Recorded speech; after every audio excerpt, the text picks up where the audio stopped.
ગુજરાત સરકારના આરોગ્ય અને પરિવાર કલ્યાણ વિભાગ દ્વારા રાજ્યોમાં આજે રાજ્યવ્યાપી નમો સ્વચ્છતા અભિયાનનો શુભારંભ રાજ્યના માનનીય મુખ્યમંત્રી શ્રી ભૂપેન્દ્રભાઈ પટેલ સાહેબે અને રાજ્યના આરોગ્ય મંત્રી શ્રી પ્રફુલભાઈ પાનસરિયા સાહેબે ગાંધીનગર મુકામેથી કરાવ્યો છે. એના ભાગરૂપે આજે સુરેન્દ્રનગર જિલ્લા ખાતે જિલ્લા કક્ષાના આજના કાર્યક્રમમાં ગાંધી હોસ્પિટલ ખાતે ઉપસ્થિત રહી અને આ જિલ્લાની 51 જેટલા પ્રાથમિક આરોગ્ય કેન્દ્ર, 11 જેટલા સામૂહિક આરોગ્ય કેન્દ્ર, એસડીએચ હોસ્પિટલ, સિવિલ હોસ્પિટલ સાથે મળીને સમગ્ર હોસ્પિટલોમાં 1 જુલાઈથી 7 જુલાઈ સુધી સ્વચ્છતા અભિયાનનો કાર્યક્રમ થશે. સાથે સાથે હોસ્પિટલોની અંદર જે બિનજરૂરી જે મેડિકલ વેસ્ટ હોય કે બિનજરૂરી કોઈ ફર્નિચર હોય કે કોઈ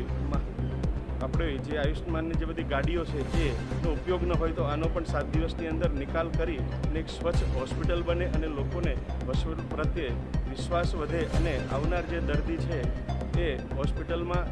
એના પરિવારજનો સહિત આવે ત્યારે એને પણ હોસ્પિટલનું વાતાવરણ સુંદર અને સારું લાગે. અને સરકાર જે રીતે આ પ્રયત્ન કરી રહી છે ત્યારે સરકારનું તમામ વહીવટીતંત્ર, આરોગ્ય તંત્ર અને સૌ અધિકારી પદાધિકારી પણ આ અભિયાનને સફળ બનાવવા માટે કામમાં જોડાયા છે. ત્યારે સૌને હું હૃદયપૂર્વકના અભિનંદન આપું.